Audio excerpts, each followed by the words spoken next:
Hi, everyone. It's David Frederick, and thank you so much for stopping by my Composer's Corner. I say this all the time, and I do truly mean it. There's so much stuff out there competing for your interest, and if you're here, I truly appreciate it. I really do. I create these videos to kind of share, my 35, 40-year career in music composition, sound design, sample programming, synthesizers, all the fun stuff. Um, so I do appreciate you taking the time to hear what I have to say on these topics. So today we're going to talk about jingle composition and production and how to write an effective jingle.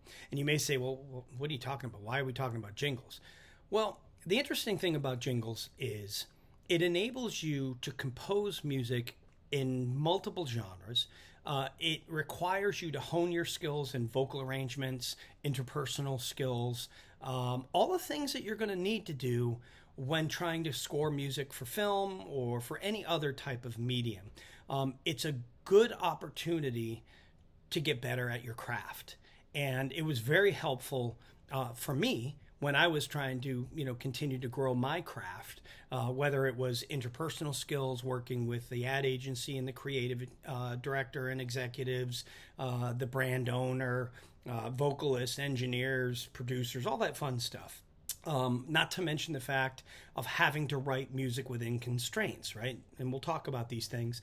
But these are all things that really helped me as a composer, particularly when I got involved with film and television. So we're going to talk about that. And again, my goal is if you can take one thing away from these videos, then they were successful, and I'm fired up about that.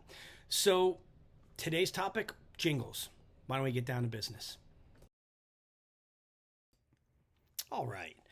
So, how did I get my start in the jingle space?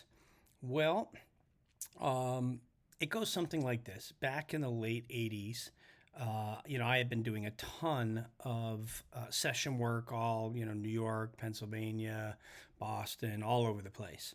And there was a studio in Pennsylvania that gave me a call and said, hey, we're doing a local jingle. Do you know how to, write jingle music? And I didn't, but of course I said, yeah, absolutely. And they said, great, so here's the copy. Here's, what we're looking for. We're looking for a 60-second, can you put it together? And I'm like, yeah, absolutely. Let me put some stuff together, and then I'll get it back to you in a couple hours. And they said, great. This is long before the internet. And so I went over to Borders Books, if you remember Borders. Back here in the United States, it was a bookstore chain, kind of like a Barnes and Noble. And went over there and started looking for any book I could get on jingle writing because I had no idea. I just knew they needed something in a modern style and it needed to be 60 seconds long. Anyways, long story short, I whipped something up and they loved it, and I tweaked it a little bit, and I was off to the races. And that's how I started getting into the jingle space. And I learned as I went along. I've composed in my career well over 200 jingles, again, for national brands, international brands, and a lot of local brands as well. So that's how ultimately I got my start. I worked with some great folks, particularly out of this one studio in Pennsylvania. I did a ton of work for those guys, and they were fantastic. I mean, Dusty Reese was the producer and owned the studio. He was extremely creative, still is. He's still here, but extremely creative. Really good at coming up with some concepts and taking copy and turning them into lyrics. Another great copywriter at the same studio, Terry Hartzell, he was phenomenal. Also extremely creative and also a great engineer. And I had some great jingle vocalists and singers that were phenomenal.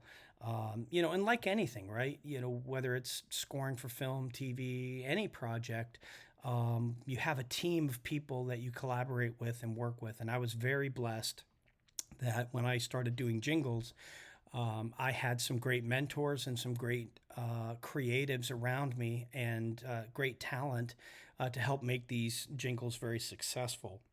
So, I encourage you, whether it's scoring, whether it's sound design, whether it's music production or composition, surround yourself by really good people, build that team of collaborators. It can only help you. And in this case, when I got started with Jingles, it really helped me become a much better and more effective composer for advertising and commercial music. So that really is how I got my start.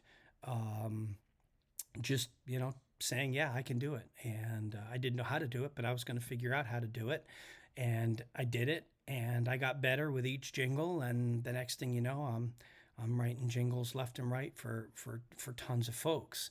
And as I said, I was very blessed to have really good people around me. The vocalists were phenomenal. And could take direction really well. So if there was a change or I heard something and said, "Hey, oh man, can you add a third harmony on that last bar where we sing X, Y, and Z?" And instantly, bam, done.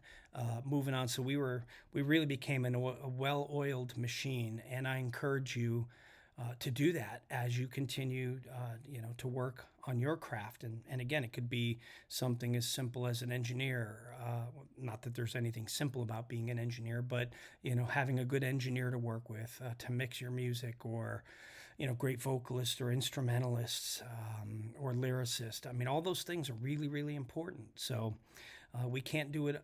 We can't do it all the time. And like I said, I was very blessed to work with some great folks. So that's how I kind of got started in the jingle space. I don't do that many jingles anymore. I've moved on, to more of the scoring side of things. But I still do commercial work, and I still have commercial clients that I'll score stuff every once in a while for. So I still keep my hand in it, but I just don't do as much as I did way back in the day. Okay, so if you're not familiar with jingles, you're probably thinking, what the hell is he talking about? What's a jingle? So why don't we talk a little bit about what a jingle is? So a jingle essentially, the official definition, so to speak, is a short song or musical tune used in advertising or for other commercial uses. Jingles are a form of sound or sonic branding used in broadcast and digital advertising, and a jingle contains one or more hooks and meanings that explicitly promote the product or service being advertised, usually through the use of one or more advertising slogans. So, in short, a jingle is a piece of music that has a hook, just like a pop song. And that hook is typically either a tag, and we'll talk about these things in a minute, but a tag or a slogan that is sung that is memorable. And it's memorable for a variety of reasons. It could be the melodic component of the hook. It could be the processing or audio mixing and processing of the hook, the way it sounds. It can also be a sonic brand. Think like Intel, ding, ding, ding, ding. Those are sonic brands as well. I wouldn't really classify those as jingles, as more as a sonic brand. I know I said that a couple of times, but there is kind of a difference. Whereas the jingle is definitely sung. And, I'll be honest with you, there's so many great jingles out there, ones that you probably don't even realize but you hear it a million and one times. And so, let's take a look at those real quick here. These are interesting because of who wrote them. So, we think of, McDonald's. So if you're my age or somewhere around my age, you'll remember the McDonald's jingle that used to go, "You deserve a break today at McDonald's." Well, that was written by Barry Manilow. McDonald's current jingle, which Barry or I did not write, but it's that ba-da-ba-ba-ba, I'm loving it. That kind of jingle, it's ubiquitous. It's everywhere. It's like every 3 minutes on TV. But, it's interesting that "You Deserve a Break Today," written by Barry Manilow. And that's how he got his start writing jingles. Another great one that you may remember, and again, I apologize for our international viewers. You may not be familiar with these, but you can certainly go on YouTube and find them to listen to them, and I encourage you to do that. But the Band Aid one was one that I grew up with, and again, great jingle. It's I am stuck on Band Aids, and Band Aids are stuck on me. You may remember that one. Again, another Barry Manilow jingle. That thing stuck in my head forever. One you're probably familiar with, more contemporary, but it's an older jingle, is the State Farm one. Like a good neighbor, State Farm is there. Again, another Barry Manilow jingle. One that you may remember or may not, again, this goes back a little ways, but at the time Pepsi was promoting this Pepsi Feeling Free. That one was sung by Barry Manilow, but was actually written by Randy Newman. So as you can see, a lot of famous composers and songwriters were very successful getting their start writing jingles. And as I've said, I think jingle writing is really important to help you develop your craft in writing music that is catchy, that is memorable, that fits within the time constraints. That's all great training. If you're going to write music for film or television or games or any type of medium that is synced to visual. And then, there's a whole bunch of other jingles that you guys probably remember or know of. The Ricola jingle, Lucky Charms, they're magically delicious. Kit Kat, that was one of my favorite ones. I still think that's a great jingle. You remember it, give me a break, break me off a piece of that Kit Kat bar. That's a great one. K Jewelers, every kiss begins with K. Ace Hardware. All these. Liberty Mutual. Again, I would probably throw that one more into the sonic branding and less on a jingle, but nonetheless, again, ubiquitous. Chili's, when they promote their baby back ribs, you probably remember that. I want my baby back, right? These are all really memorable jingles, and there's a million other ones out there. Again, I would encourage you to go on YouTube, search some of these, or even search, classic jingles. Many of them go back into the 70s and 60s and 50s and even late 40s. There's so many great jingles out there, and I encourage you to take a listen to them and analyze them. Listen to why are they catchy? Why are they successful? Why do they stick in your head? A lot of times jingles are called earworms because you just can't get it out of your head. And there's a ton of them out there. And those are all highly, highly effective. So these are just some quick examples of great jingles. Again, I encourage you to take a listen, search on YouTube for some of these things, and take the time to analyze why they're so successful. Now let's talk about not so great jingles. And these kind of fall into a couple of categories.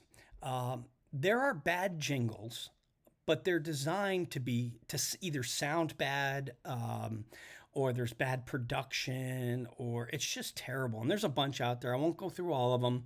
And of course, these are my opinions, but I'll give you one example that I can't stand this jingle. I think it's terrible, especially when it first came out. It was even worse than it is now. Now it's just loaded with auto-tune. But it is extremely effective. It sticks in your head all the damn time, especially if you hear it. And if I mention it, many of you in the United States will have heard this either on radio or you would have heard it on TV. It's the Cars for Kids commercial. I'm not even going to sing it. Just look it up. If I sing it, it'll be stuck in your head. But in my opinion, that's a terrible jingle in general because I can't stand it. But it's highly, highly, highly effective. It works really well, and it does get stuck in your head. So is it effective? Absolutely. It's a highly effective jingle. I don't know if they made it bad by design, but I think it's bad by design. And anyways, we'll just leave it at that. Google it or YouTube it, and you can hear that one. But there are a lot of jingles out there that are purposely designed to sound bad. For the mere purpose that you notice it and it sticks in your head and you go, oh yeah, I remember that bad jingle. But it was designed that way, and that was part of the creative to make that happen. There are bad jingles out there because it's just crappy composition. It's just terrible. And there's a million of them on TV I listen to and I just cringe. I'm like, man, that's lazy, that's crappy, terrible, terrible, and it does the brand disservice. And then there's bad jingles because it's amateur production. Look, if you're going to create jingles for broadcast, it has to sound as good as the stuff that people are listening to on the radio or on television. If it doesn't, it sounds crappy. And, I hear them all the time. I hear really bad jingles, just terrible production, lazy production. Some knucklehead, either doesn't know what they're doing and threw it out there. And I don't blame the composer necessarily. I blame the ad agency. They should have had better standards for their clients, but there's a ton of bad stuff out there. And that's like, you could make that argument for any music that's out there right now, right? There's good stuff, whether it's in film scoring, game scoring, and then there's just, for whatever reason, crappy stuff out there and it gets out. But just kind of closing this topic on bad jingles or not so great jingles, just remember sometimes it's by design. The other two categories, crappy composition, crappy production, let's strive a little higher and let's work with the agency to ensure we're putting out the best quality product that we can. But sometimes, you'll write a jingle that just sounds, by design, really bad to get people's attention. All right, moving on to the next topic. Let's talk about the format and some key terms around jingles. Depending on the style of music that you're composing, whether it's scoring, game scoring, all of these genres have their own vocabulary and they have their own technical specifications. So let's just touch on some of these things. So jingles are typically created in the following time formats, but that's not always exclusive. They can be broken up into, pretty much whatever the agency wants. But generally speaking, you're looking at a 5-second jingle, which is used primarily around web or social media, but again, not exclusively. A 15-second version, which is typically used for TV, web, and social media. A 30-second version, which can be TV, radio, web, or social media. And then, of course, the ubiquitous 60-second jingle, which is primarily used for radio, web, or social media. As I said, these are not always exclusive. They can come in different ranges and times. I've seen jingles at minute 15, minute 20, minute 30. But generally, these are the time formats that you will encounter when writing jingles. Now, jingles have multiple breakouts and versions, and these can be, infinite in the numbers of different style of breakouts. But you can have a full sing, the instrumental, tag sing, open tag sing, donut, double donut, all kinds of variations on that. And we'll talk a little bit more about those things. But these are terms you should be familiar with if you're writing jingles. And the key terms that revolve around radio production and jingle production are things like tag, donut, copy, client, obviously agency. The tag is typically the slogan or the brand name or whatever the agency is trying to communicate. That's typically sung either at the beginning, at the middle, or at the end of the jingle. It can open with the jingle and it can end with the jingle, but tags are really important, and we'll talk more about that as we go along. The donut is the space within the jingle that has the voiceover, where you're talking about what, it could be anything, right? It could be talking about the price of donuts and meat at the grocery store. It could be all the, fine print. Donut is the space where the copy is inserted. Now, copy is the information that is being conveyed by the voiceover talent. So again, it could be anything about bank rates. It could be about the upcoming sale this week. It's where all the advertising spoken information is. And copy is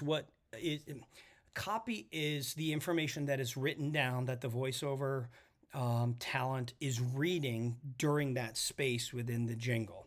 Client obviously is not necessarily the person that hired you. The client could be McDonald's, and the agency, could be whoever the ad agency is. So it's not necessarily your client, it's the ad agency's client, and the agency is hiring you to write the jingle. Now, having said that, that doesn't always mean that you're hired by the ad agency. Sometimes you're hired directly by the client, who is the advertiser. But in my experience, and again, this is just my experience, it's always the ad agency that you're dealing with, especially now. I've yet to be hired directly by the brand or the client. My client is the ad agency. Their client is the brand. So hopefully those terms help out and give you a better sense of kind of the landscape of what we're dealing with. And when you hear those terms, you'll have a better understanding of what they actually mean. Okay, let's look at the architecture of a jingle. Again, these are not mutually exclusive, but this is a pretty general structure and architecture of how a jingle is structured. So usually right out of the gate, we have the intro or a tag. Sometimes the tag, like I said, the tag sing may happen at the beginning, and then we have a verse, and then around 15 seconds we have a bridge, and then we have a chorus, and then it ends at the 29.5. Now, something important. As I said, jingles are usually 60 seconds long, but in reality, it's 59.5 seconds long. And if it's a 30-second version, it's 29.5 seconds. Now, there's a ton of reasons for this.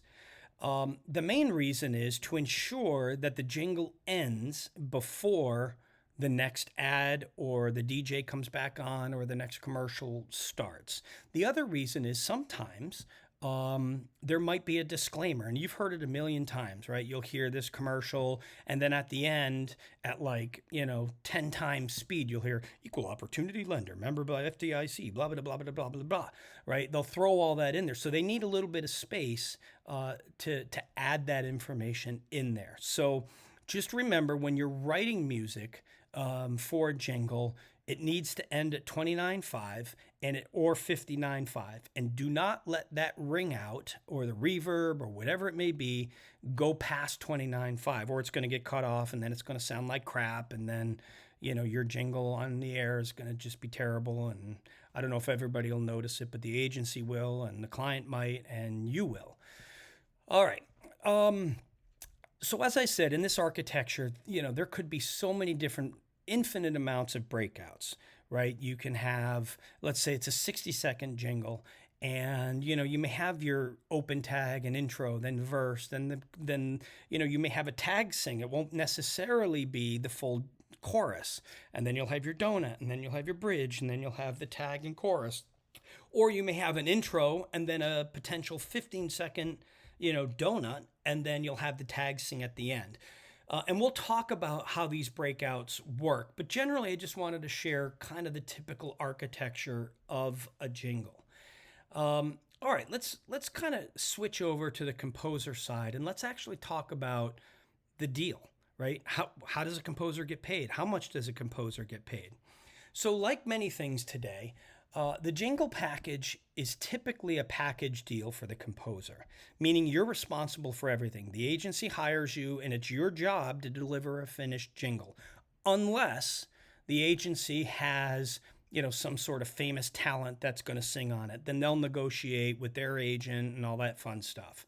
But generally speaking, you're responsible for delivering the finished product, including all the breakouts, which, again, we'll talk about that in a minute. So as a composer, you can expect to get paid for local jingles anywhere between $250 to $2,500. Now, let me just, before I go further on this, almost all of these things are buyout, and they have been buyout forever. I mean, you can go and Google Barry Manilow jingles, and you can see him talking about, he got an upfront fee for State Farm and for Pepsi and all these things, and that was it. No residuals, no royalties, no nothing. It's a straight buyout, And which sucks because you think about that State Farm commercial. They're using it 35 years since the time he wrote the damn thing.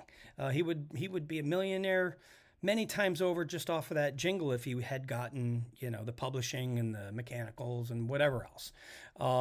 So just know that 9.5 times out of 10 they're all buyout. Okay. So local jingles, $250 to $2,500. Regional jingles and regional brands, could be anywhere from $500 to $5,000, maybe a little bit more. National jingles, $5,000 to potentially $25,000. When you're doing a national brand, they can be a lot more money, and again, they're typically buyout. Where things get a little bit more dicey is, let's say you're a famous artist. And they want to license your music. Or maybe you've got a very successful song, whether it's on YouTube or iTunes or, it's actually printed on a CD or whatnot. Licensed music typically has an upfront sync fee, then maybe royalties. Again, just depends on how successful you are as a composer and what kind of profile you have as a composer. Those things are typically negotiated by your agent or your manager. But you're typically given an upfront fee and then potentially royalties. Again, it just depends on who you are and what your let me just be blunt, what your value is. And, if you're John Mayer, or if you're Katy Perry, or fill in the blank. Your upfront sync fee and your royalties are going to be much higher than they would be if it was just me or just the average composer. Sonic branding, again, those are buyout. They can range anywhere from $100 to $10,000 or more. When I say sonic branding and logos, again, go back to thinking around like that Intel bum bum bum bum, or the Liberty Mutual, Liberty, Liberty, Liberty, Liberty. That's an insurance brand in the United States for those that are around the world. And like anything, right? The deal is whatever you can negotiate. Always try to negotiate, get the most, and more importantly, be very, very clear what's included in that package deal, because you can get burned pretty quickly if you didn't include adjustments or edits or duplication or whatnot. If you say, hey, this deal that we're negotiating here, it's going to include all of these breakouts, and then they come back to you and say, well, we need more breakouts and different arrangements, and we want a different mix, and you know what, we want the stems so our engineers can do it, and you didn't bill for that or put that in your deal, then you could get hosed and lose potential revenue, not to mention now you're having to deliver a ton of work that you're not getting paid for. So again, be very smart on what you can negotiate, and be very clear and articulate upfront what exactly is included in the package deal. Okay, let's take a look at what some of the costs may be. Since you're doing the package deal, you're responsible for composing, performance, programming, sequencing, all that stuff. You may have to go to an outside studio. So unless you have your own studio where you can bring people in, including the client and talent, you may have to hire or pay for studio time. Obviously, you'll have to pay for talent, whether that's musicians or singers. You may have to hire engineering, mixing, editing, version dubs, all of those things.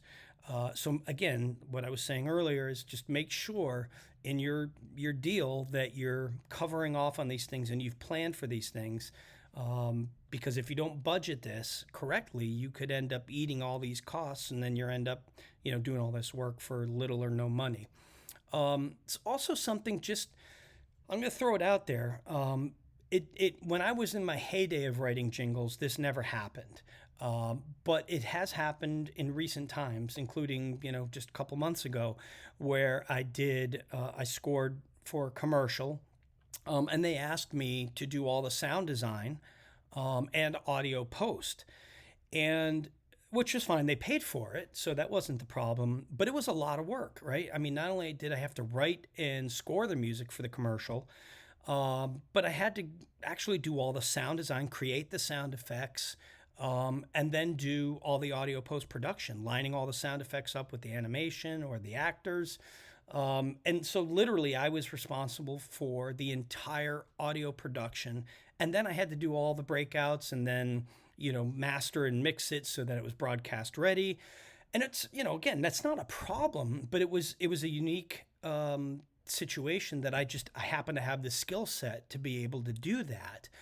But I'll tell you what, the scoring side was much easier than the audio post production. And it wasn't that it was hard to do the post production, it's just labor intensive, where I may have had 20 instruments in the music, but I had probably 170 sound effects that had to happen. And, it was very detailed, little bird tweets, background ambience, bicycle riding by, background walla, street ambience, little bicycle bell. I mean, there was just, so many sound effects that I had to create and then do the post production, then add the voiceover, clean up the voiceover because some of the voiceover was recorded live outside. So I had to kind of remove some of that background ambience. Some of it was recorded in a studio. I wasn't responsible for the voiceover. It was provided to me, but man, it was a lot of work. And then I had to do all the kind of the edits and the different versions. Hey, can we do a version without this, and can we remove that, and can we take these instruments out? And so it's a lot of work, and I'm just pointing out to you that be very clear up front what your responsibilities are and what you're delivering to ensure that you've budgeted for that. One, because you're going to be responsible for paying for it, but also because you want to be able to earn money on this, right? You're not doing this for philanthropy unless it's a PSA and it's a public service announcement. That's what PSA stands for. And you're doing it because you believe in whatever the PSA is, and you might want to donate your time for that. That's a whole different topic. But in this case, just be aware and make sure you plan accordingly. Now, let's talk about deliverables, because you've heard me talk about different breakouts and all this stuff. Let's just talk about that briefly. So deliverables are ultimately what you give the ad agency, and those things can be infinite. When I think about deliverables in a jingle package, there's probably 10, 15 different versions that you're going to have to give the ad agency. It could be a full sing, it could be a 30-second breakout, a 60-second breakout, and then there's, a 30-second version with a donut, and then there's a 60-second version with two donuts, or a 60-second version with only the back end donut. Then there's a version with a tag sing, and then there's an open tag. I mean, it's infinite. So it's important to talk with the agency about what are your deliverables, what do you need, how are you going to use the jingle, is it mainly for television, is it mainly for radio? These all help you determine and have that conversation with the agency about whatever they need, you can be prepared for. Now, why is this important? Two primary reasons, really. The first one is to know what it is you have to deliver at the end after you've, produced the jingle. But more importantly, as a composer, it helps you understand how to compose the jingle. If you know there's going to be a ton of breakouts and different versions of it, then when I'm writing a jingle, I think about those things, because I think, okay, so maybe the tag and the opening and the end sing, read chorus. Those can be really big, but, in between those parts, I need to, arrange it and orchestrate it and mix it so that there's not a lot going on, because I know there's going to be a lot of talking in the donut. So I don't want the music to fight the talking in the donut or the copy. So I have to think about that when I'm writing the jingle. And it's the same thing. So when hey, we're going to do a full sing version that's 60 seconds long, but I know the agency wants, a 5-second, a 15-second, a 30-second, and a 60-second, then I need to think about these things, because in that 5 seconds, I need to be able to sing the tag. And it needs to be that way all the way through. And you'll see in some of the examples where there's a tag sing, and then the verse, and then there's actually a longer chorus. So it's just, being aware of this stuff up front. And that's why it's important to have these conversations with the agency. Instead of just saying, hey, we need a jingle. Great, I'll just write you a 60-second jingle. Well, that's all fun and games until it comes time to have all these breakouts. And then you're like, holy crap, this didn't work. This doesn't fit here. And now I've got to rewrite the jingle for 15 seconds instead of creating a 60-second that works for all of these breakouts. I hope that makes sense. It's better to take the time up front to do that because now you've got a song that you can make these breakouts very easily versus having to write a discrete 5-second, 15-second, 30-second, 60-second. And what I always tried to do was I always tried to make that 29.5 break. Even if I knew they were going to just use a 60-second, I knew ultimately they would want a 30-second. So I didn't want to have to go back and rewrite something to give them a 30-second. I knew that I would always create a break at that 29.5. So that way they would always have a simple, easily created 30-second. And you'll hear that in the examples here in a minute. So again, I want you to think about that. Think about what the delivery outcome is or output is before you start writing so you can incorporate those things in that one piece of music. You will make your life 1,000 times easier. Plus, you'll have sonic continuity, right? The jingle will sound natural versus, these weird Frankenstein chops and edits and all this other crazy stuff. You don't want to do that. Okay, let's talk about really quickly the keys to success here.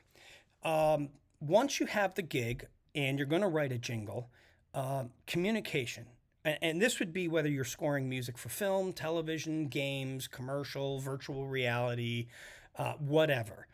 Communication is key across the board, right? With the talent, with the copywriter and lyricist, because again, they'll hand you copy that you have to write lyrics from, and the copy is written for advertising. It's not written for lyrical flow. So now you got to figure out, how do I take all this information, convert it into lyrics that are easily sung, and then are catchy, right? And sometimes you got to go back and forth because you might have to go back to the copywriter and say, hey, I can't sing this. This won't work musically. Could we change this word? Could we say it differently? Could we use 2 words instead of 1 word, or 1 word instead of 2 words? So having that communication and engagement with the copywriter, I think, is really critical. And as I said, I was blessed to work with multiple great copywriters, and have that partnership to do that.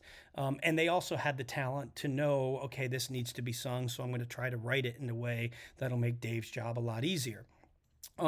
Communication with the client, with the agency, or anyone else who's touching the project, right? The more you communicate up front and during the process, your life will be 1,000 times easier. Trust me. Key signatures. You wouldn't think it, but key signatures are really important because you have singers that have to sing this stuff, and you need to know what their range is. And I'll be honest. When I started writing jingles, I just wrote the jingle. I didn't think about the lyricists, or the vocalists. And one day I wrote a jingle that was like, and actually I think it's one of these examples here. I just wrote it, and they just sang it. But I had the lead vocalist come up to me, and she was like, "Look, I'm going to do my best on this, but man, this is like way at the top of my range, especially when I'm hitting these high notes. So, in the future, it'd be great if you could do it, a whole step or 2 whole steps down.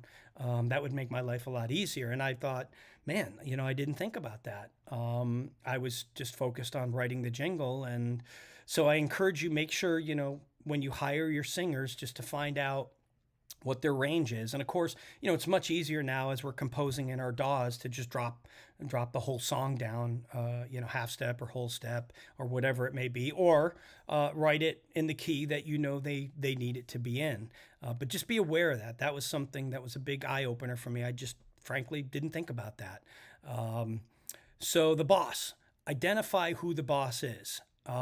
It's like, in film scoring, who's the boss, the producers or the director? Really, the best answer to that, in my experience, has been the director.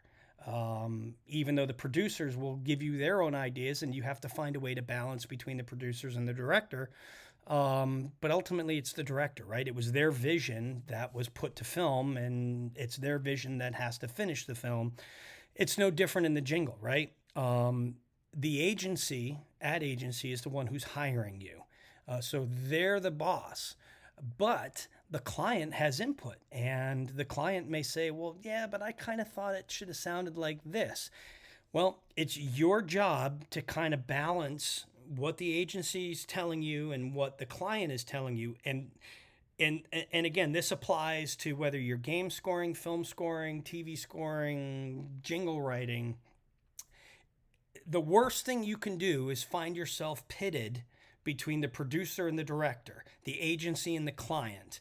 That's a really difficult position to be in, and you will find yourself in that position often. It's your job to be able to balance and navigate and take what they're both telling you and deliver something that works for both of them. But really, you need to figure out who is the boss here. And, if you're dealing with a national agency or a big regional agency, they're typically going to be the boss because they've already hashed out everything that they were going to do with the client and got their approval before they come to you. But if you're dealing with local ad agencies, it may be kind of a joint decision-making kind of thing. So again, just identify who the boss is, because that's ultimately who you're going to have to answer to when you create your music and when you're negotiating.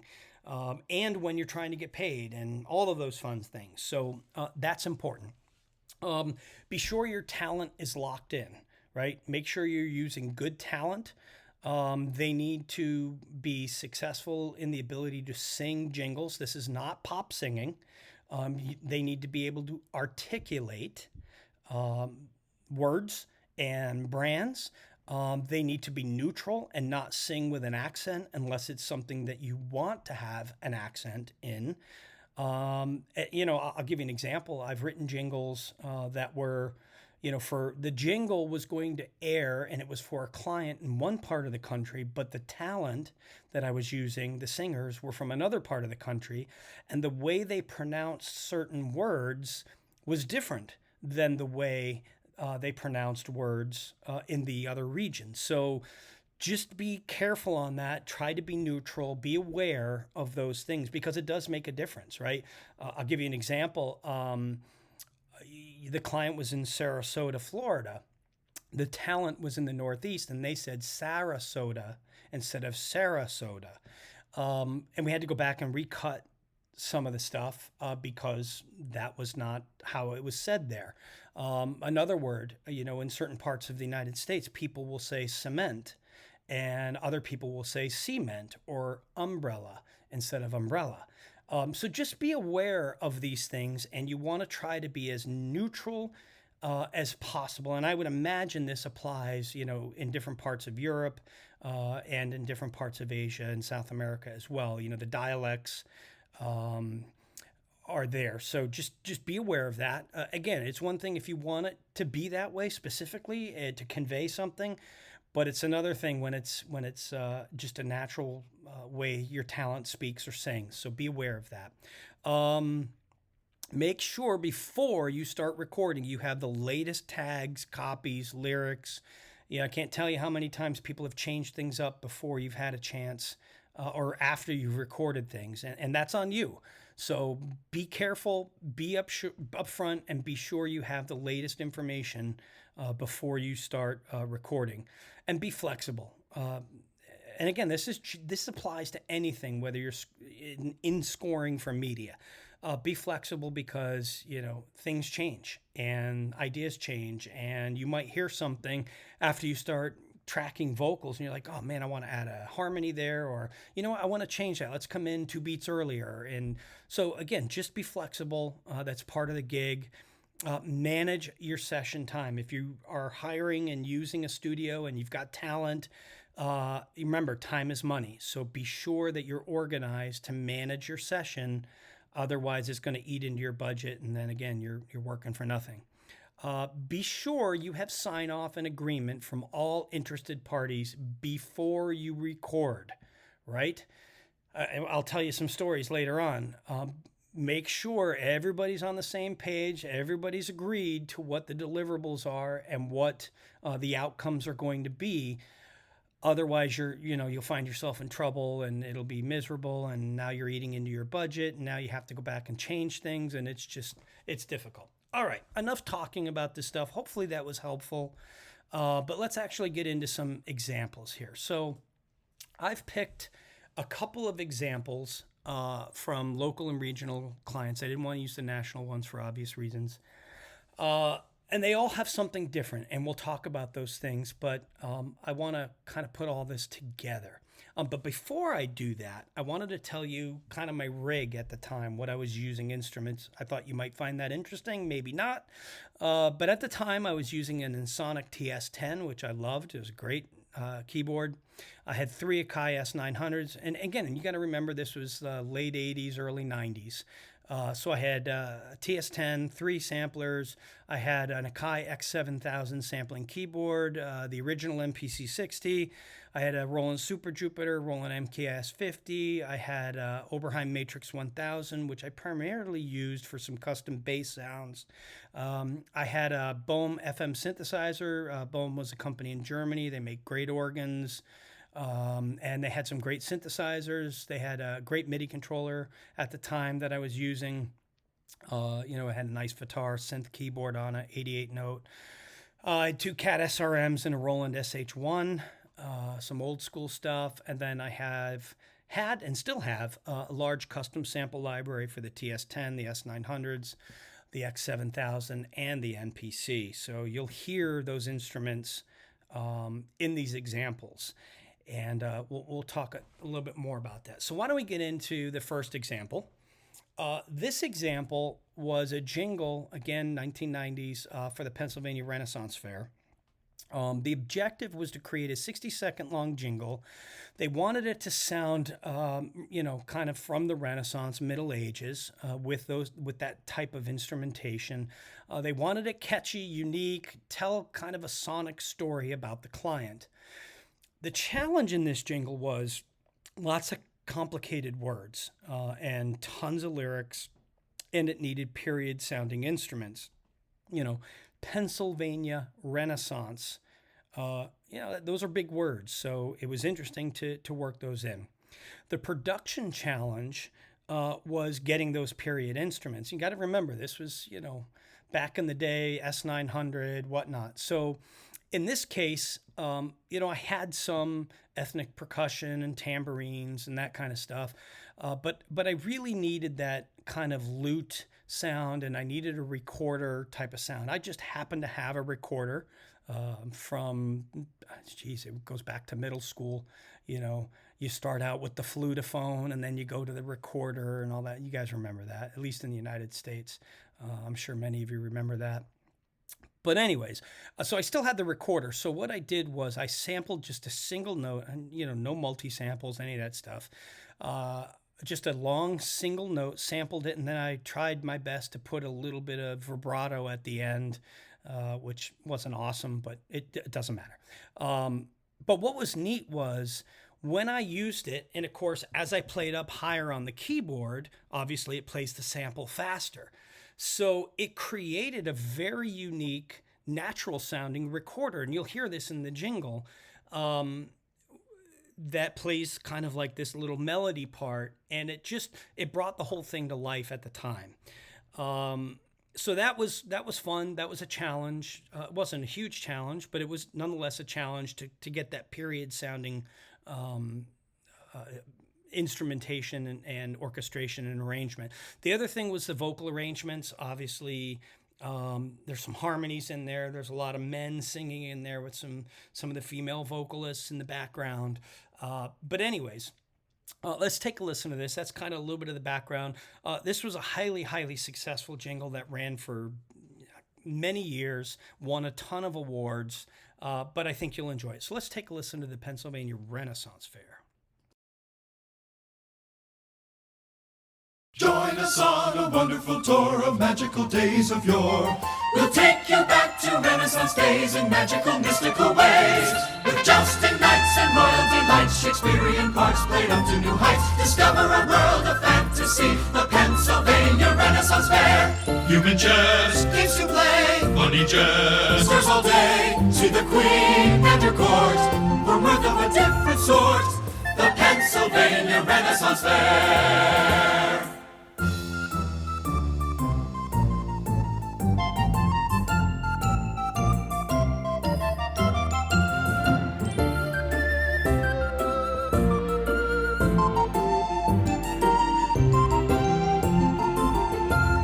With jousting knights and royal delights, maidens fair and pirates vice, discover a world of fantasy, the Pennsylvania Renaissance Fair. All right, there you have it. The Pennsylvania Renaissance Fair. Hopefully you could hear the recorder with the vibrato and kind of that natural effect of speeding up the sample as I played higher up. And it was fun. That was a lot of fun to do that one. And like I said, it was really successful. All right, let's move on to another example. So again, this one was totally different, but similar in the sense that this one was written more in the style of the 1940s, 50s, 60s musical. So this was for a client in Pennsylvania called the Strasburg Railroad. And they were a museum, and they had rides, and it's a great place to take your family, and if you like trains and all that fun stuff. So the objective of this jingle, again, was a 60-second long period musical sounding jingle that is catchy, unique, and helps tell that sonic story about the client.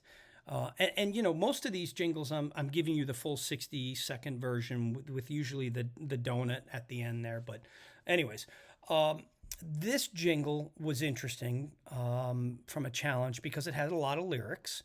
Again, weird words like Strasburg, railroad, museum, all that kind of fun stuff. Production challenge wasn't that complicated.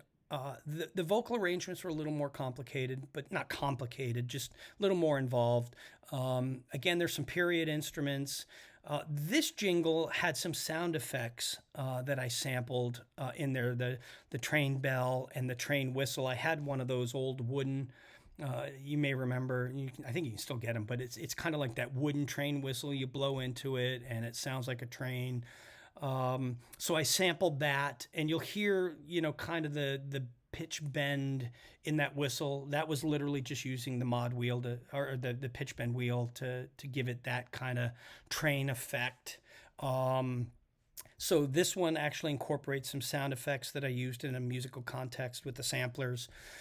What else? So I was responsible for everything: music, vocal, sound effects, and all that fun stuff. Now, the interesting thing about this jingle is everything was done. The client was there, the agency was there, everybody was there. We had recorded all the vocals, and we were mixing. And the client says, I feel like this needs just something in there more. And I'm thinking, okay, well, there's a lot going on here, but okay, what do you think? What are you looking for?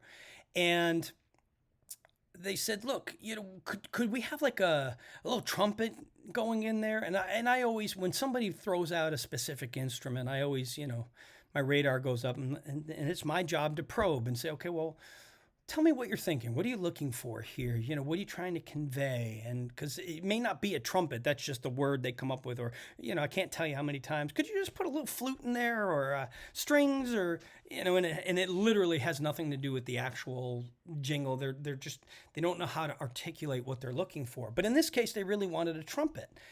And they're like, yeah, just something to kind of help carry it along. We just feel like that would be cool. Well, I just happen to have my sampler, one of my S900s, at the studio with me.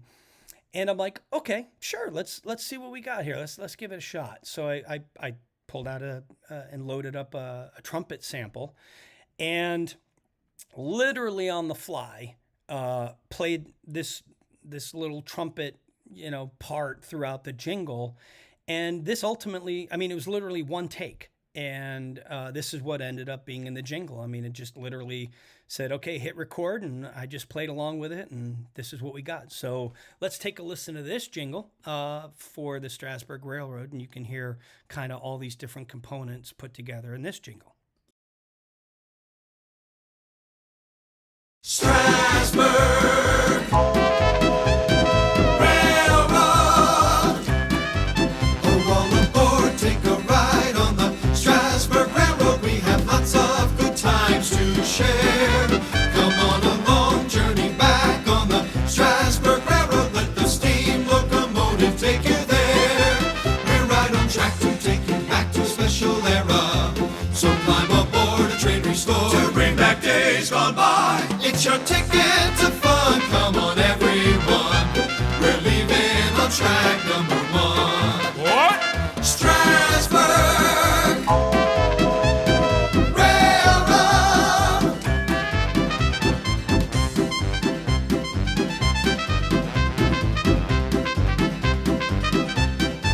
So all aboard, journey back on the Strasburg Railroad. Let the steam locomotive take you there. The Strasburg Railroad. So that trumpet solo in there was a lot of fun. Like I said, at the time, I just whipped it up in one take, and I was like, man, I don't know what the hell I'm going to do. Let's just improvise, and they loved it. And fortunately, I didn't screw anything up, so we were able to just print it right then and there, and move on and do the mix. But this jingle and the last one is just another example of great teamwork, with Dusty Reese, who was the producer on this, Terry Hartzell working on the copy, the agency. It was just a great group of folks, a great collaborative effort. The vocalists were phenomenal. So these are examples of being able to write in a specific genre. We will go Renaissance Fair into this, kind of a musical type of vibe. And we're going to move on to something a lot different now. This is a different jingle, obviously. This one was for a community hospital, and they wanted a 60-second long modern pop style jingle in brand piece for their hospital system. The challenge was incorporating, this, and this version doesn't have all the copy in it, but, it had commercial style lyrics. And it's just an interesting difference going from the Music Man style to more of a modern pop style. So the challenges, and again, I wouldn't, they're not necessarily challenges, but the technical challenge was writing something in this style and production. From a production standpoint, it's pop, and we had live sax solo by a great saxophone player. His name is Jerry Swallow. He was great. Again, one of those kind of guys. I wouldn't even write out these parts. I would just say, look, I just want you to fill in and improvise in these areas and just give me what you got, and then we'll go from there. So this is what he got. And this was also a one-take type of deal. One of the challenges here was it was recorded in 3 different studios. Obviously, my studio on the music side, then we recorded the saxophone in a different recording studio, and then all the vocals were recorded at a studio in Manhattan because the singing talent was based in Manhattan. So we kind of went there, and then we went back to the other studio to do the mix. So this one was a little bit different. And of course, the budget was a little bit bigger to be able to use these different studios and New York talent and all that fun stuff. But let's go ahead and take a listen to this one. Again, this is Evangelical Community Hospital.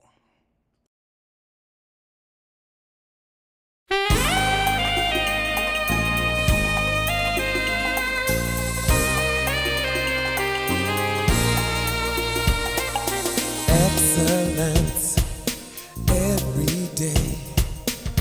That's the evangelical way. Caring a little more for you. Caring for you. Reaching out with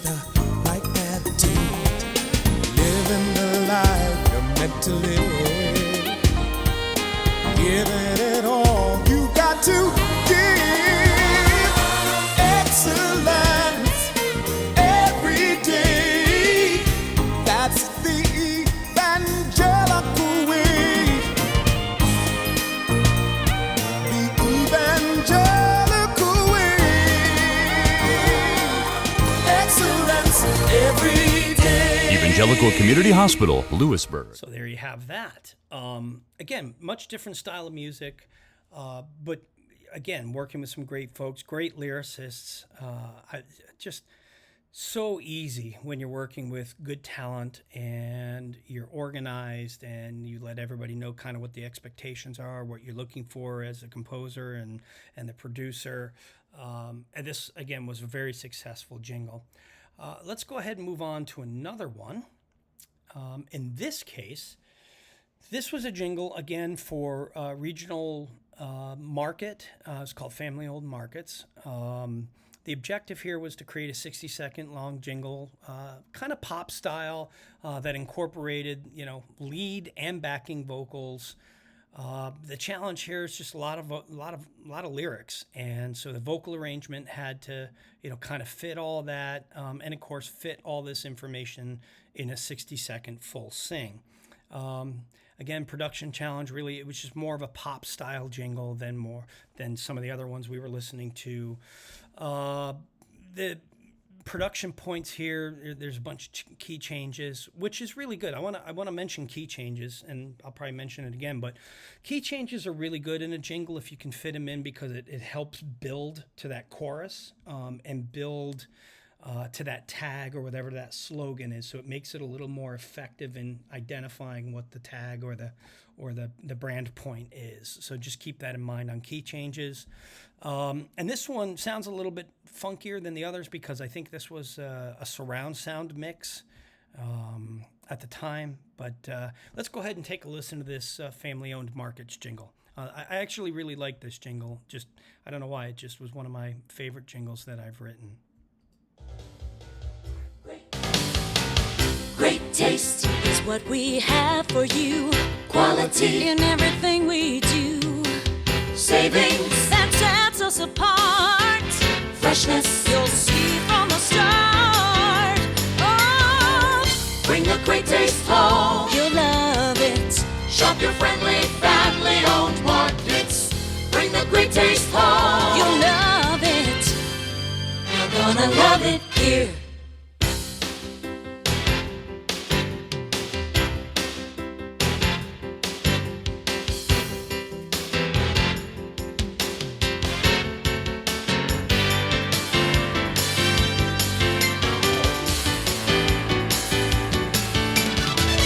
Bring the great taste home. You'll love it. Shop your friendly, family-owned markets. Bring the great taste home. You'll love it. You're gonna love it here. So there you have it, that nice key change coming up to that last chorus. In that version, obviously there was a big donut hole after the 30 for copy. But, again, a lot of these jingles, the ones, particularly in these examples, they aired for years and years and years. And they were highly successful. Many of them were award-winning, and it's just, these are great. I look back at these very fondly for the people that were involved, and I think back, in the production, like, those really thin horns. I think those were on the TS-10. But it was a lot of fun, and I think that's a good example of an effective jingle. Now, we're going to move to one that's really kind of fun here and really interesting. So this jingle was for a regional bank, and their objective was to get kids to save money and open a savings account.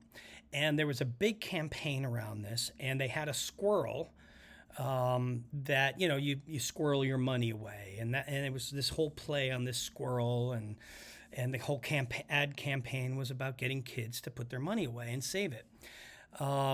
So they wanted something that was kind of kids, hip-hop kind of vibe. And as far as the music was concerned, it's very simple. This is just really kind of just a hip-hop, again, 90s hip-hop, Vanilla Ice crappy stuff. But, that kind of vibe. It's just a vamp that goes through. So the musical side of it wasn't complicated. It's just a groove. But the lyrics were really kind of complicated. So I don't want to say complicated, but were challenging. And the initial idea I had for this was just to have, a voiceover talent kind of rap this. And it just, it was okay. It was cute, but I got to give credit, to the vocal talent on this, and also to Terry Hartzell, who was the producer and engineer on this as well. Is we all came up with this concept of maybe we can work and change the pitch of the vocalist, the voiceover talent, to give it that cartoony type of sound, and so the way we recorded this made it kind of sound, well, it was funny, and it was highly effective for the kids. And this thing won a ton of awards. And I'll say not necessarily because the music was great, because it wasn't. It was just a simple vamp that I put together. But it was the way the vamp came together with the way the voiceover talent delivered the lyrics, and then the production of, the editing and how we got the vocal treatment to it.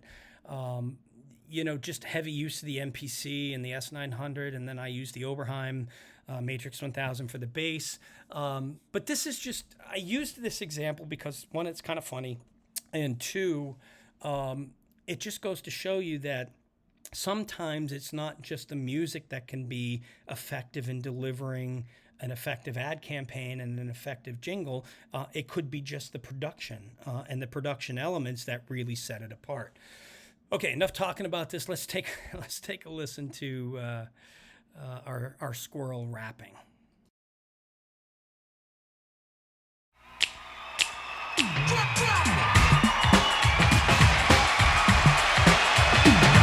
I'm a hip-hop squirrel, I'm totally fly, and if you want to learn to save, then I'm your guy. Join my savings club, I really mean it, and when you give me money, you get a peanut. Get 9 peanuts, and boy, oh boy, you can come to the bank and choose a toy.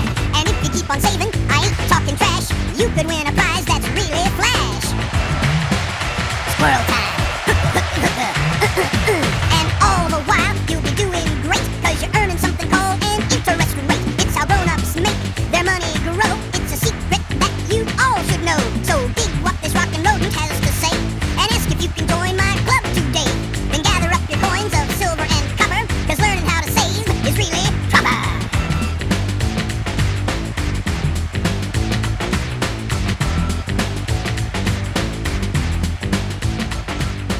Whoa, whoa. So there you have it. I hope you get a chuckle out of that. That was a fun session and highly, highly effective advertising campaign. Again, just a way we treated the lyrics. So just a different way to create effectiveness with a jingle, but I hope you got a kick out of that one. That was a lot of fun. All right, let's move on to the next example. So this is for a brand called Modern Woman back, in the 90s. They wanted a pop, catchy, modern jingle. And in this case, it was, again, wasn't complicated. It was fun to do musically. But this is the jingle I was telling you about when it came to the vocal range. I just wrote the jingle. I didn't think about the singers, other than I was going to, arrange all the vocals, but I didn't think about their ranges. So you can hear she nailed it and killed it. It was great. But this was the jingle I was referencing that it really opened my eyes. Like, man, I gotta bring these jingles down, or I need to work with the vocalist to find out what their ranges are, or what they're most comfortable in. Particularly if I'm going to have them sing at a much higher point or hit high notes. There really wasn't any production challenges. The points here, the vocal arrangement was a lot of fun, a lot of harmonies, solo vocal with ensemble vocals. But anyways, I included this because I wanted to use that example of really pushing the range here. And, I wish I had been more aware of that at the time. But I've learned my lesson. But this is a great jingle, so I hope you dig this one. This one's from Modern Woman. She's got the look, I'm feeling great now. got the style, Today I know how to shop for fashion, fit, and value. She's today's modern woman. doing it better, Modern woman. better than ever. Modern woman.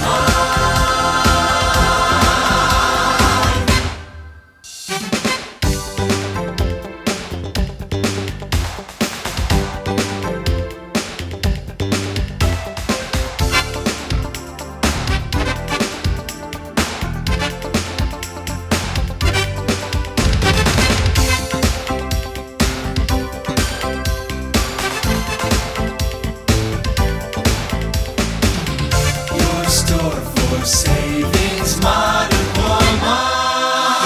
There you have that one.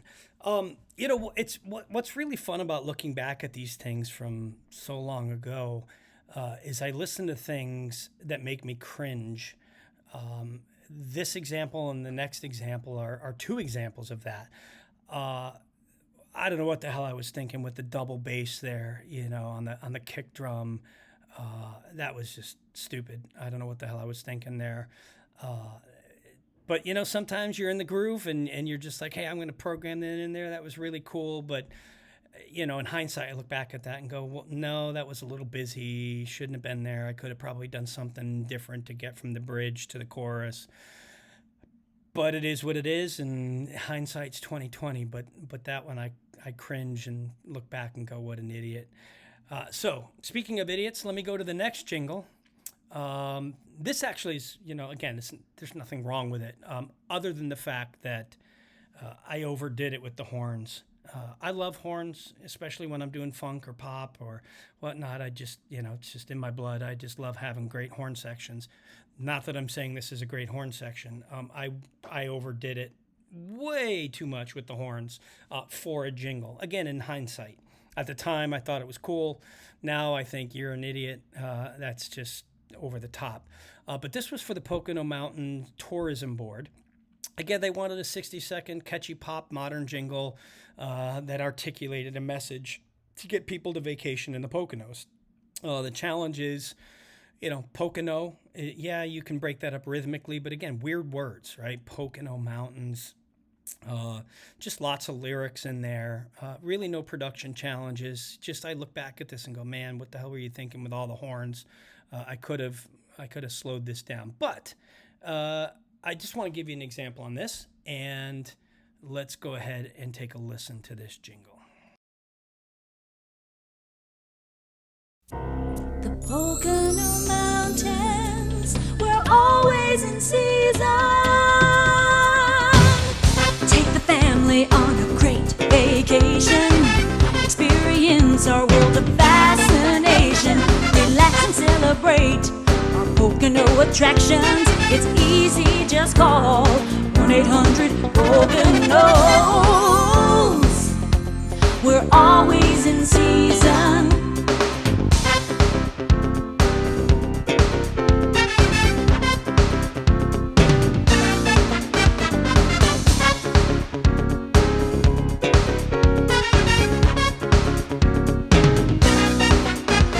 It's easy, just call 1-800-POCONOS. The Pocono Mountains, always in season, waiting for you. There you have it, Pocono Mountains. The horns are cool, like the parts are cool, but like I said, they were a little busy, particularly in that donut section, where you would have had copy about, why you should come there. It could be vacation specials, whatever. You really shouldn't have all those horns going off in the background. It would fight the copy. But again, hindsight's 20/20. But that's an example of maybe not what to do with the horns. All right, last example here. This was for a community bank. Again, they were looking for a 60-second catchy pop modern jingle to promote the bank and really promote kind of their, they were a community bank, not these big giant conglomerates, but look, we're your neighbors, you're your friends, we're community, come to us and, you can trust us and we'll take care of you. The challenge, a lot of lyrics. The client's name, I believe, was Schweinfurt National Bank. Schweinfurt's a weird word to sing. Or community bank, sorry, not National Bank. But again, not something that was too problematic. Just again, these are what you got when you're writing jingles. Sometimes the client has the weirdest names, and you got to figure out a way to make that work. Here's some things I think are interesting about this jingle. So we talked about what not to do with horns in the last jingle. In this jingle, what I really like about this jingle, this is in fact one of my favorite jingles. It's not the best sounding jingle, but it's one of my favorite jingles. And the reason is I really liked the melodic structure of the tag in the chorus. I just liked how it worked melodically, and I thought it really made it catchy. But what sent it over the top, not in a bad way, but like really made it successful in my mind, was the harmonies in the vocal over the tag where you sing the client's name. Just for me, I don't know why. When I wrote that, I'm like, man, that's really catchy. I just love the way that works. And fortunately, the client and the agency and everybody else liked it too. But I just thought that was very catchy, and it was a unique use of harmonies on the tag and chorus. So just something to think about. When you're writing a jingle, sometimes the melody of your tag or chorus is good, but sometimes it can be even better just by using some sort of counterpoint with the harmony. Just playing around with that, I think, is effective. So this is an example of kind of that idea. So here we go. This is the jingle for Schweinfurt National Community Bank. It's been such a long time. I guess we'll find out. Here we go. Working together one by one, the future is yours, we'll get the job done. We're putting you first in all that we do. You'll see our commitment come shining through. Better tomorrows all start today. We're here to help along the way. Community commitment, community banking, Swineford National Bank.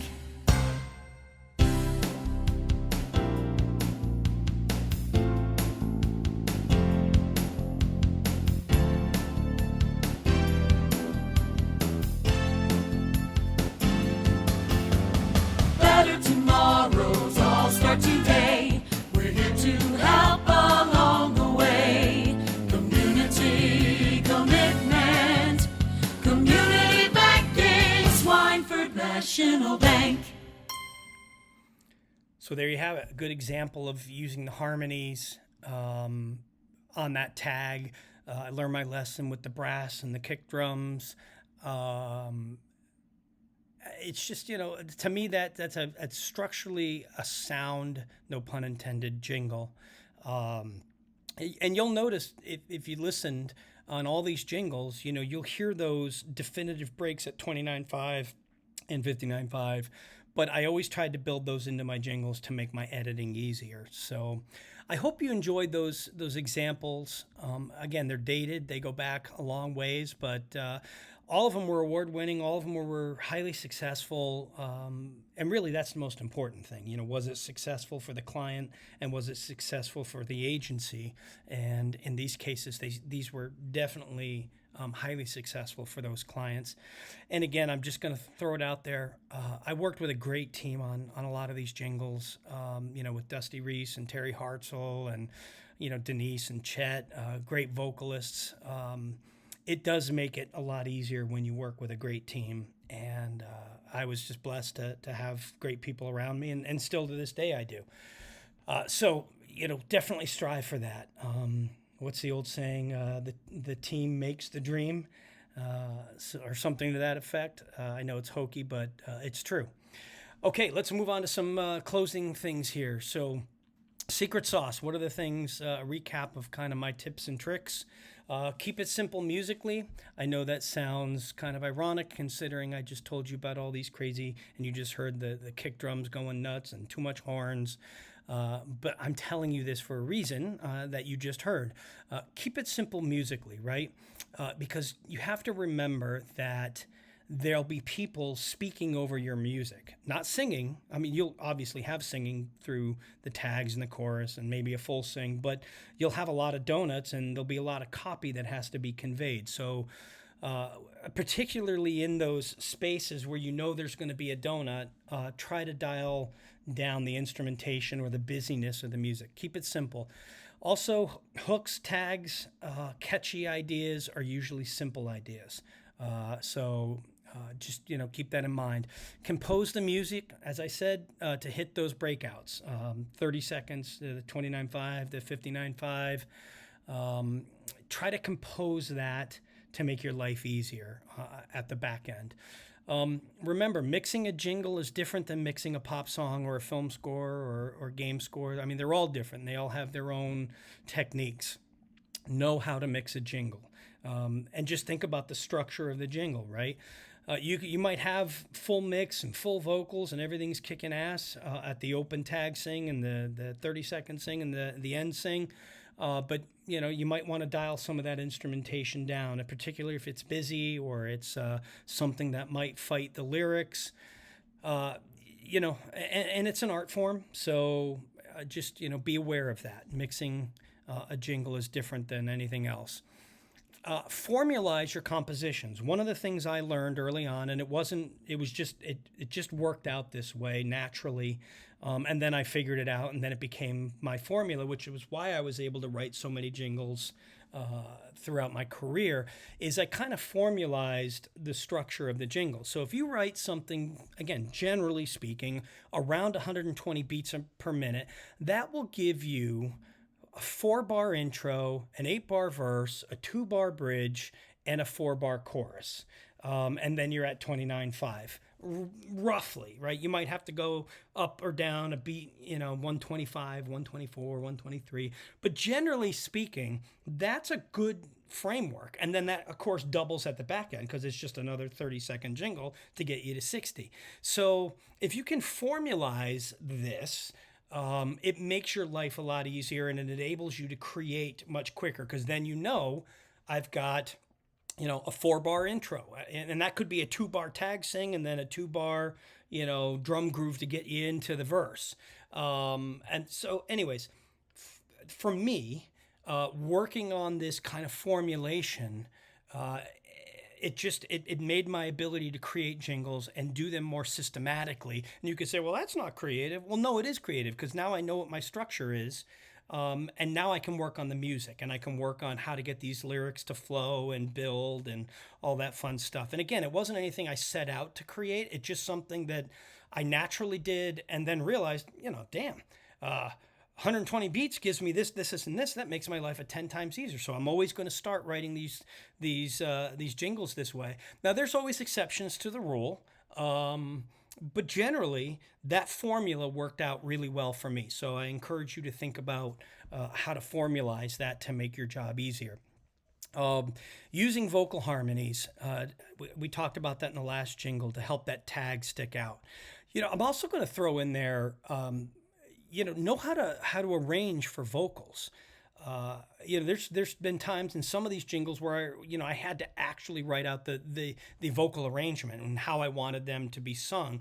When you go back to that Strasbourg one, you think about, okay, well, there's barbershop quartet, there's this, that, and the other. You need to know how to arrange those vocals to articulate whatever that vision was that you want within the jingle. Some of them are pretty straightforward, like the pop ones, but ones that get a little crazy, I've done ones that are even more musical theater, and I've done ones that had call and answer.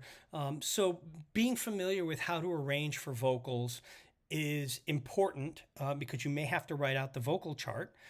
The other part is there may be times, and there's been many times when we're tracking the vocals, and I'm like, man, I need something more there, and then I can sit there and say to the vocalist, hey, the females on this bar here, I need the two of you to sing in unison, and then the other two to sing in unison, but I want you to sing a third. And then when we get to this bar, everybody kind of goes to a block chord. Can we hear that? And then, they'll do that. And then you go, oh yeah, it's great. Perfect. Okay, moving on. So just being able to articulate those ideas from a vocal standpoint and a vocal arrangement standpoint, it's going to make your jingle stand out more, and it's going to make you a better composer and arranger. Okay, being familiar with and competent in all genres. You heard a variety of genres in these examples. I've got 200 plus other examples of music that's written in so many different genres, from blues to country to and everything in between.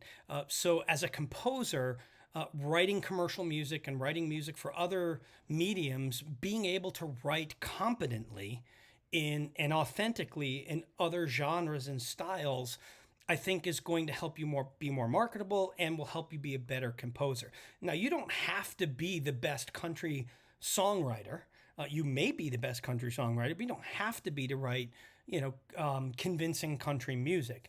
But the more competent and familiar you become with these different styles of music, that will help you be more authentic in delivering the product for your client. And frankly, it'll help you in all the other stuff that you do. If you're a film composer, whatever composer, fill in the blank. Just being well-rounded, I think, is going to be really, really helpful. And I know some people say, you should focus on do what you do best. And there's some truth to that. But in my experience, being able to compose music in multiple genres has been very successful for me, and I hope and I think helps set me apart from other composers. Think outside the box, right? Be creative. Some of these jingles are pretty vanilla, straightforward, but think about the squirrel one, right? That was totally outside the box. Even the client didn't know we were going to do that, and of course, when they heard it, they freaked out and thought it was first. After they stopped laughing, they thought it was phenomenal and it worked really well. But that was thinking totally outside the box on that jingle. Again, as I said, I had a whole different approach that I was going to take with that jingle, and then when we got in the studio, we just kind of came up with this whole new idea of how to deliver it, and again, it was highly successful for the client, which at the end of the day is your job, to deliver them something that's going to work for them, meet their advertising demands, and hopefully make everybody happy. Be able to listen and interpret the client's needs, whether you're scoring for film or any other medium. Being able to have that conversation and hear what they're saying, listening to what they're saying, and interpret that so that you can then turn around, internalize it, and then deliver something that they're looking for. Remember, ad agencies, other folks, they may not speak music the way we would talk to each other.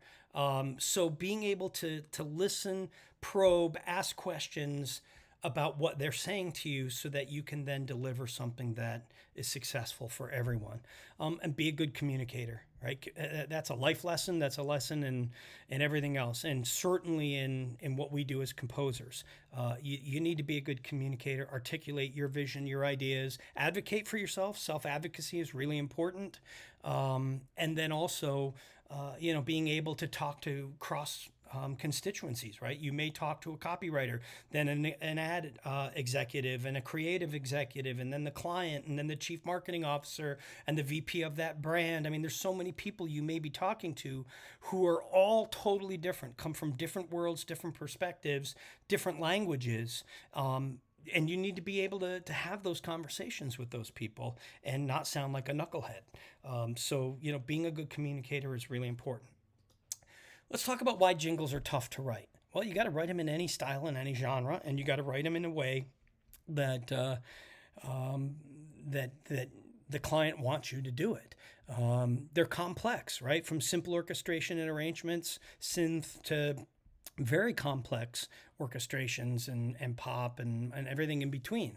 You're taking something that's never been created before, and you have to create something that everybody has an expectation on. They're tough because they can have, not always, but can have complex vocal arrangements, right? Or they can be simple. I mean, you've heard different examples throughout this mini masterclass.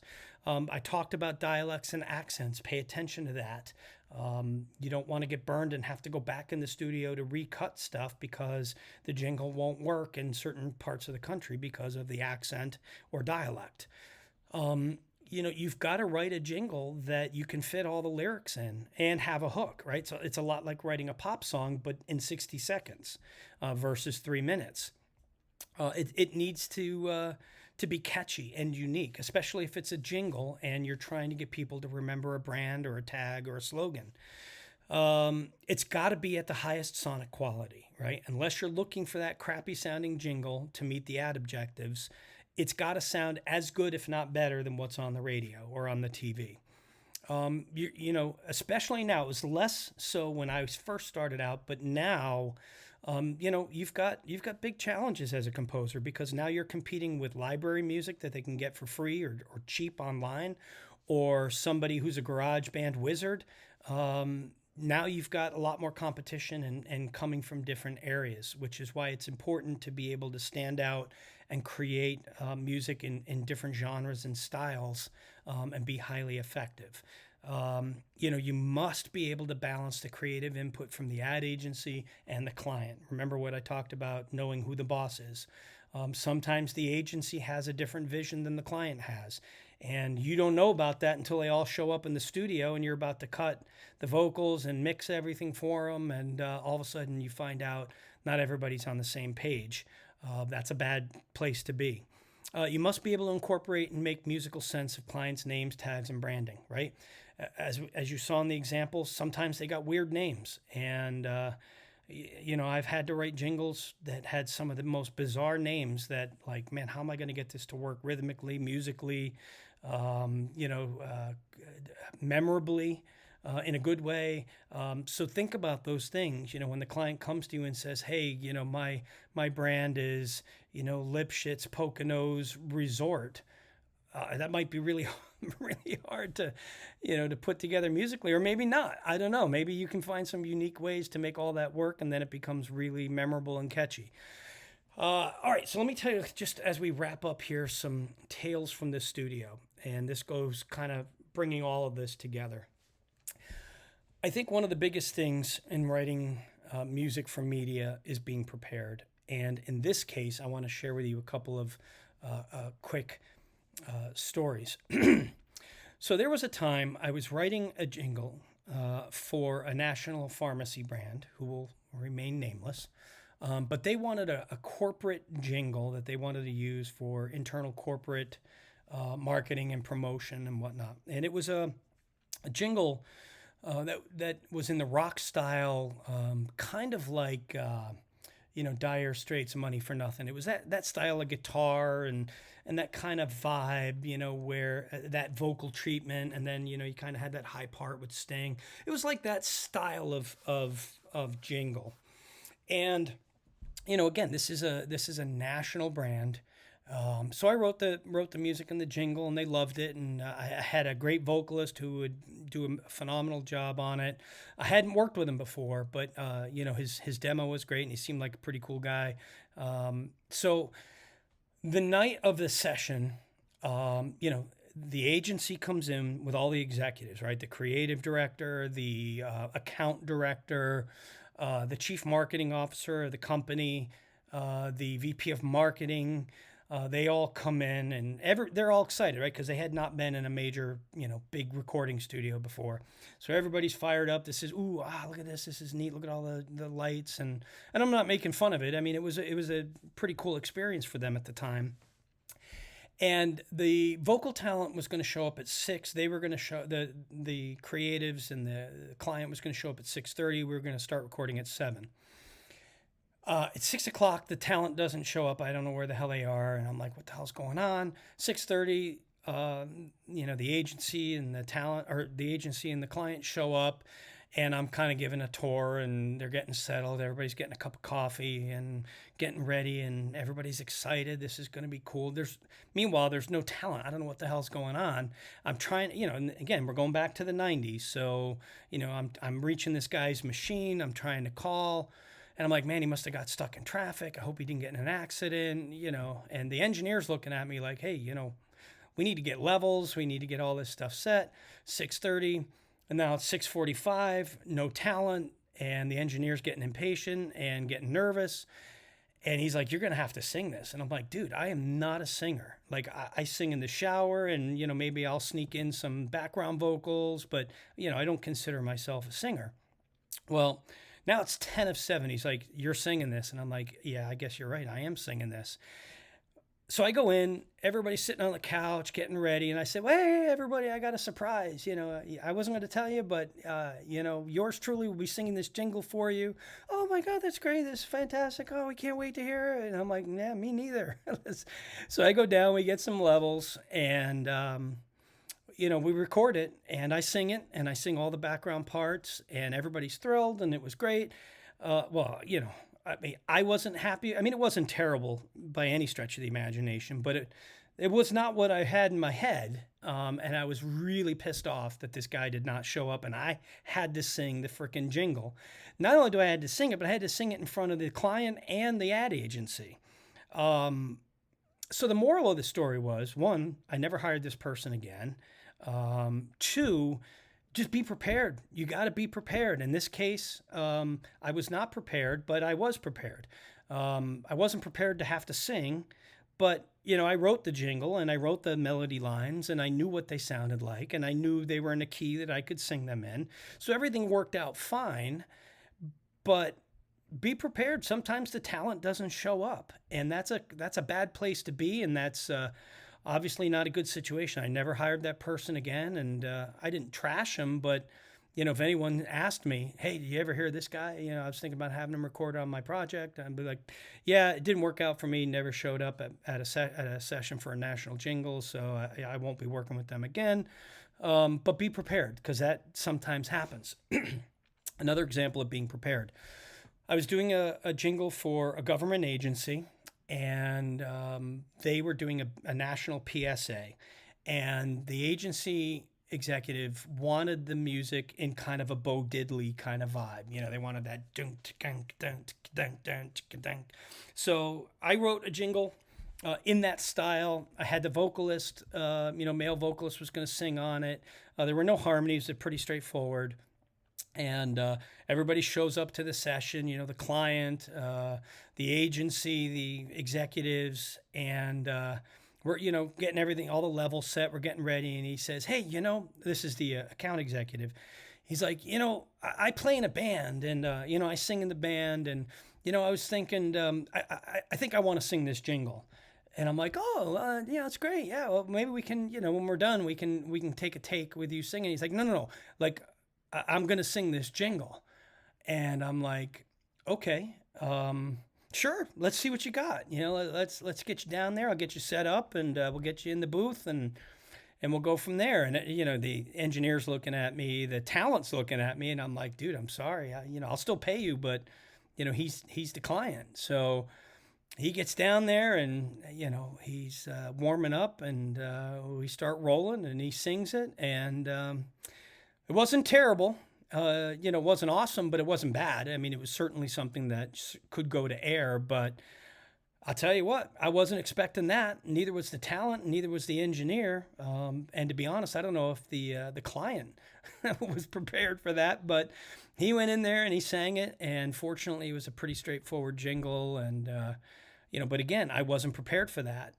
So just be aware that, especially with singers, they always used to joke about guitar players, being flaky and drummers, but singers, man, I don't know. So that was, again, one of those crazy things. Last point here, I can't tell you how many times everything's locked in, everybody's agreed, signed off on everything. They're showing up to the session, and we're getting ready to start recording, and the vocals and everything else. And the client and the agency, are sitting on the couch drinking their coffee, and everybody's excited. And then somebody finally steps up and says, on the way over, we were thinking. And then the next thing you know, everything's crazy, right? They start changing this. And what if we did this? And, well, what if we sang it this way? And, or we came up with a new tag on the way over, and we thought maybe that would be better. And so, again, weird things happen, right? And you just have to be prepared for it and be aware that, man, anything's possible. Yeah. And this not happens just with jingles, but it can happen with films and TV and, it's a team effort. It's a collaborative contact sport. People are always coming up with new ideas. Do they always happen like this? No, but they do happen. So the moral of the story here is be prepared, communicate, and never assume. And again, remember your team. I'll say it ad nauseum. I've just been blessed throughout my career to work with really great people. And I'm very grateful to them in the past and for the folks I work with today. And I encourage you, to appreciate the team that you have. And if you don't have a team, I would encourage you to start building one, because they will make your life 1,000 times easier. All right. Well, I hope you enjoyed that mini masterclass on scoring for jingles. I hope you learned something from it, and there was something you could take away from it. But that was a lot of fun, and it was great to go down memory lane on that stuff. And, there you have it. If you have questions on jingle writing or whatnot, certainly hit me up in the comments.